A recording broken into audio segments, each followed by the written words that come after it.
Ladies and gentlemen, we have reached the closing session of the Eurelectric Power Summit 2021. This has been a fascinating set of discussions, fantastic contributions, fantastic lineup over these 4 days of discussion.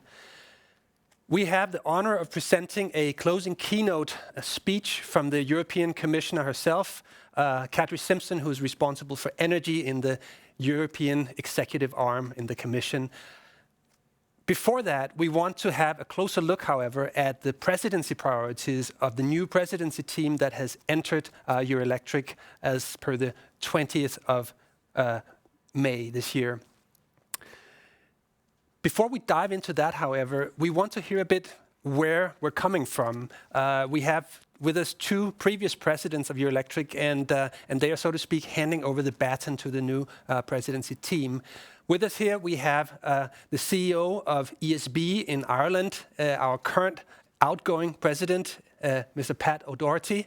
And we also have with us Francesco Starace from Italy. He's the CEO of the Enel Group, and he was president of Eurelectric in the period 2017 to 2019.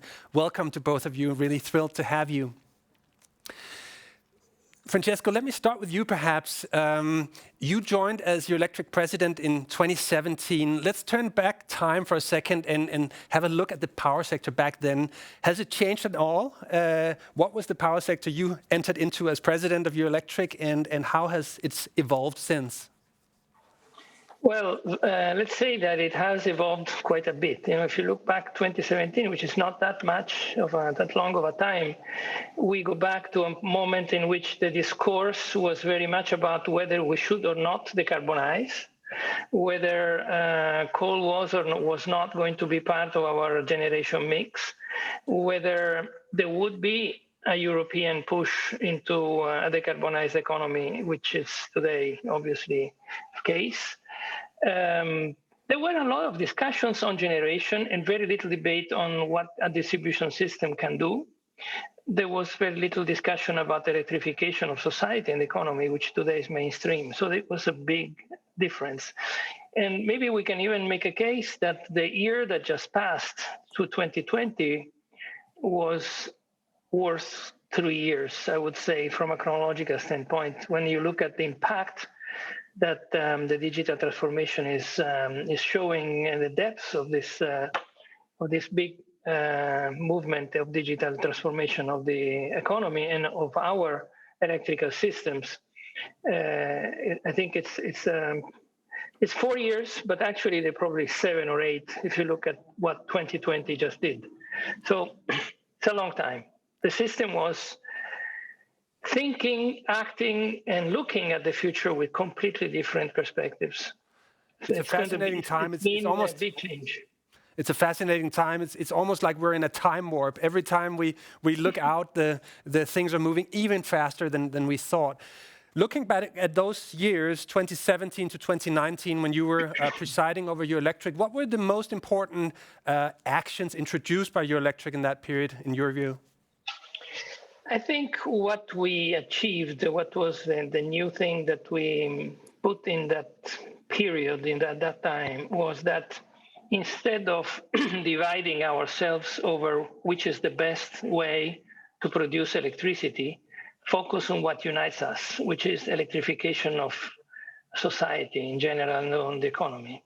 And I think that was a turning moment when we told ourselves, is it a good idea if the world would electrify itself? And obviously for us, it was a good idea. And what would it take for this to happen? Then it was clear that in order for this to really happen, we would have to decarbonize our electricity mix and digitize our existing networks and make the whole system more sustainable and more competitive. And I think that was the changing, the aha moment of the presidency. And when we published the manifesto, which was kind of an early part of the presidency, helped to direct everyone in the same direction and move everyone in that sense, which was not that easy. You know, we had a lot of smart people, and then we'd come with different things and with different angles, with different views. But all in all, you know, it's about electrifying society, and it's about cleaning up the electricity mix. And then that was the the overarching moment of change. And I think that was pretty well achieved during those 2 years. I guess that's probably, you can argue, it could have been done earlier, it could have been done faster, but I think it was the right time, and it came pretty fast. Overall, I think the change was large, and you were also part of it, weren't you? Because you came at that time. True. It's interesting. We're still discussing these things now. It's about electrification, sector integration, which one is the right approach. But I do feel I can sort of agree to that the general notion that electrifying society has manifested itself in the sector, but also in the broader society, I would say, really in the institutions, we hear that now very clearly reflected in the policy approach. So good to hear clear, let's say, conclusion about the importance of electrification. Pat, in your presidency period, this is also something we've talked a lot about. There's been other big topics. You're the outgoing president now. Looking at this critical juncture, this historical moment, I would almost call it, that many people have referred throughout the summit, whether it's heads of state or vice presidents, commissioners, everybody has this sense this is a special moment in time. What are your thoughts about this moment in time where you're leaving Eurelectric, but looking back also? Yeah, thanks, Christian. I suppose, first of all, as I hand over as president to the incoming president and his team, so to Jean-Bernard Lévy, President, Chairman and CEO of EDF Group, and his Vice President, Leonard Birnbaum, Chairman of the Board of Management and CEO of E.ON, and Karina Popescu, CEO of Electrica. I'm handing over at this most exciting of times. I would love to be a young person now coming into this industry, because what we have, and here, listen to Francesco talk about the last 4 or 5 years. I think what we've really done is we've put electricity center stage in tackling climate change. And what we've done is we reconnected our sector with where we've been for the last 100 years in doing the right thing for society. So it's we've come through a fantastic time, but I think the next 10 years are going to see us do things we've been talking about doing for the last 10 years or so. So the next decade is about implementation.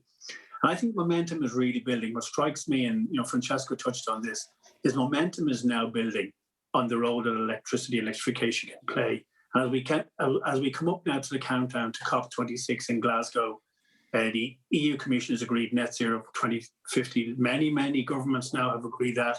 The power sector has signed up to this, 55% CO2 reduction by 2050. But the US coming back under President Biden into the climate discussions, the Sino-US Energy Pact, Biden administration committed to having emissions by 2030. This is really groundbreaking. But I think if you put something else on top of that as well, which is COVID. So where we've been as an industry for the last 12 months or so, is our response to COVID has been phenomenal. So we've proven that we can be trusted. We've stood up to be counted. We've kept the lights on. We've kept our people safe. We've kept society safe. And we've delivered a safe and reliable power system. And what COVID shows is that when people are mobilized around a common cause, and governments are mobilized around a common cause, we can really make things happen. So I think the combination of where we are in the climate discussion, the momentum that's building, and then as we come out of COVID, the Green Deal in Europe, and the drive now to do something right for society. Like, climate change will be the next COVID if we're not careful. It'll be bigger than that. So I think we're really living in a truly historic moment. There's no doubt about that for me. Pat, it's interesting what you say about our sector having a key role in doing the right thing for society. You've spent a long professional life in ESB and in this sector. I'm curious to know, you're mentioning the young people joining this sector these days.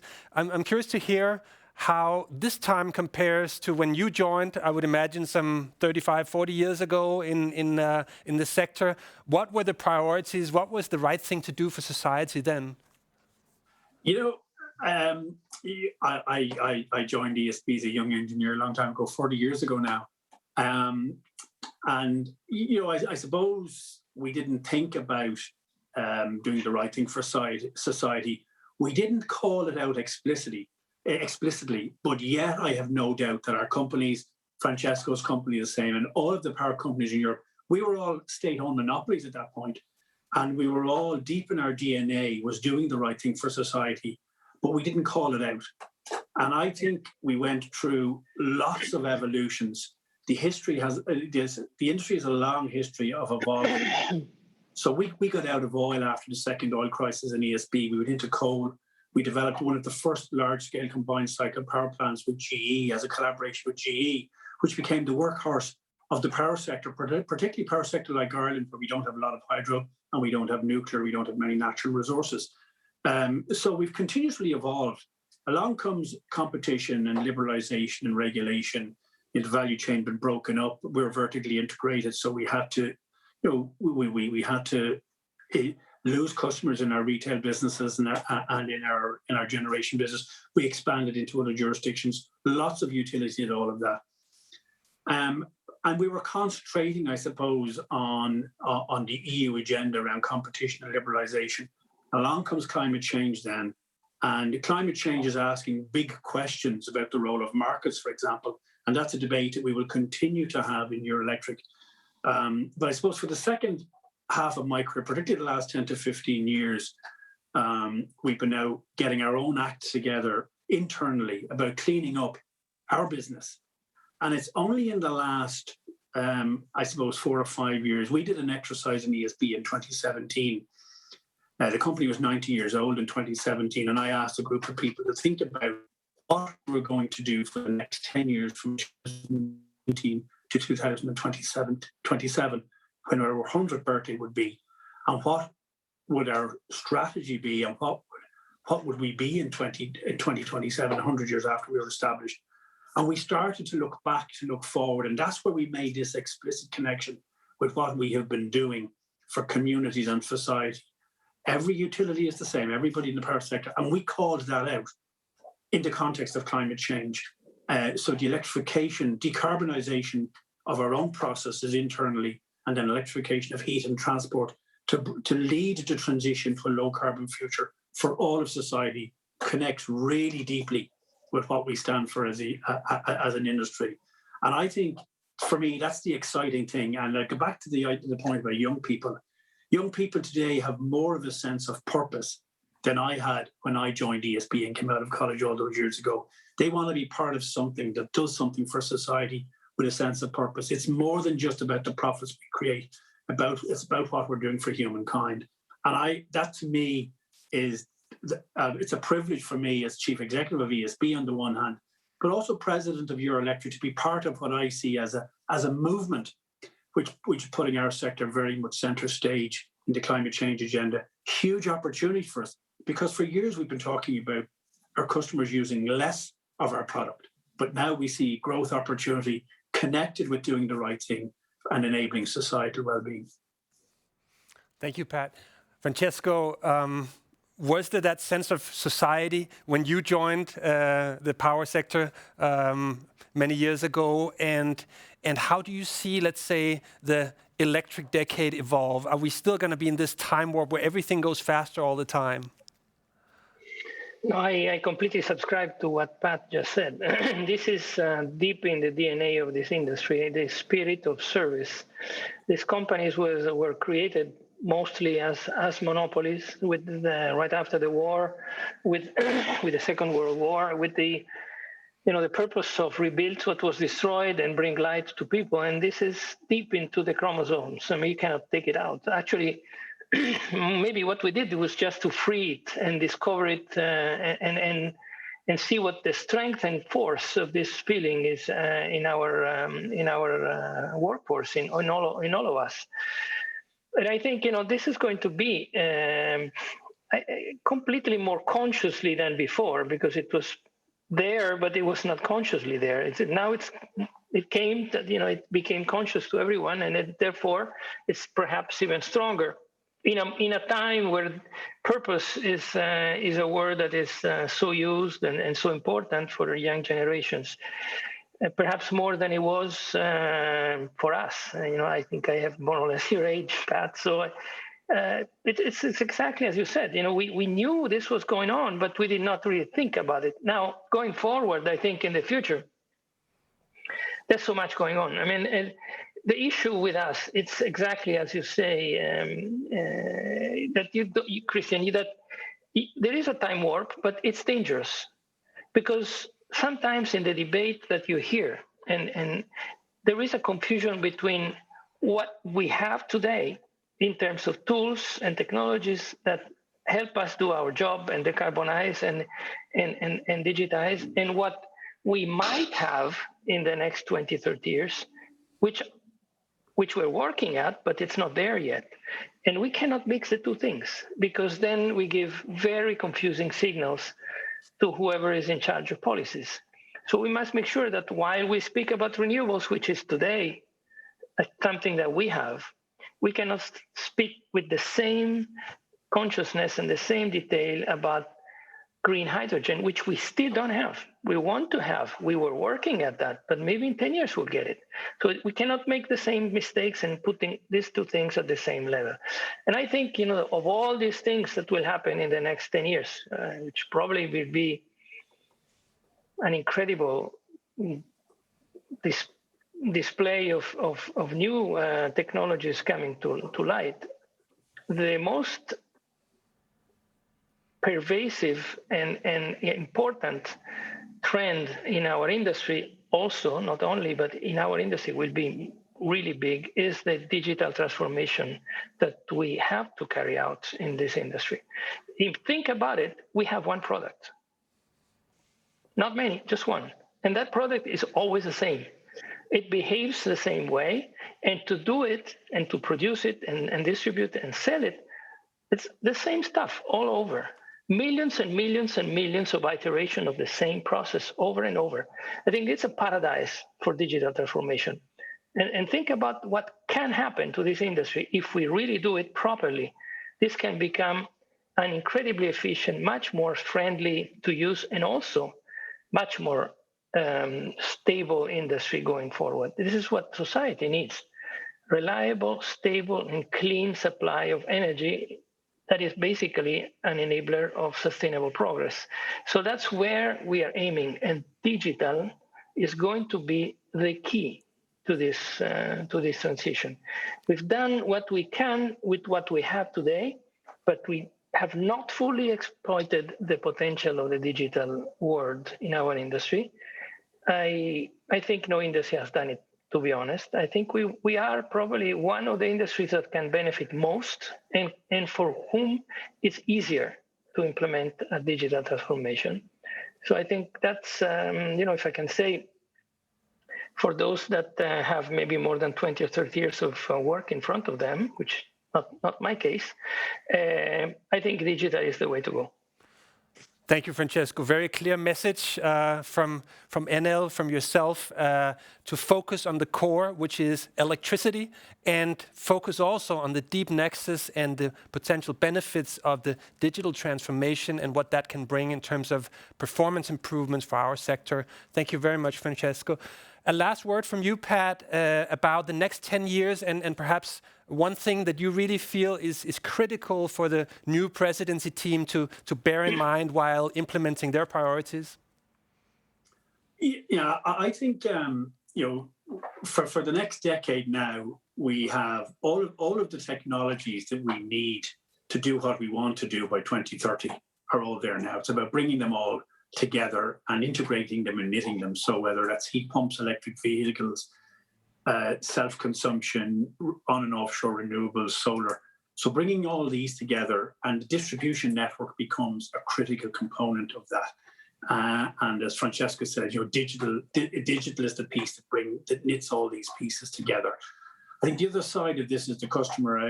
As Francesco's point about we've got one product is very, very interesting. I agree with that.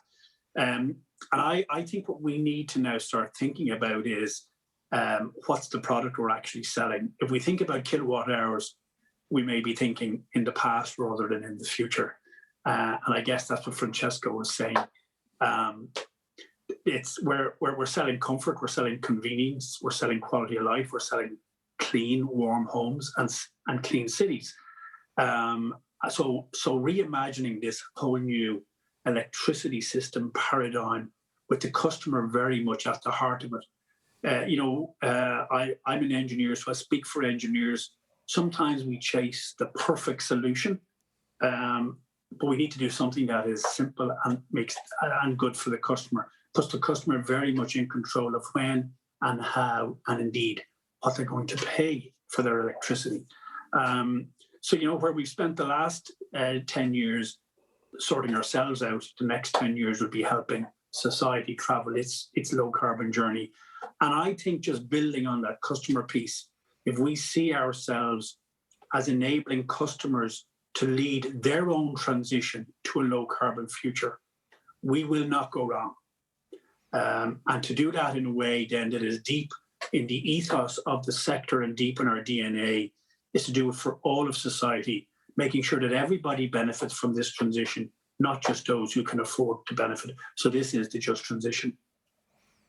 Thank you very much, Pat. I would sum that up as one product still, but many varieties, many services arising from that one core service we have, and thinking about how we can help customers reimagine that product and see all the benefits that flow from it. Very wise words. Thank you to both of you, and let me also thank you for all the efforts you've put into Eurelectric. Francesco, you once said it's a bit like military service. You have to do it. It can be tough, but it's worth the while. So thank you very much, both of you, for having put in those service years.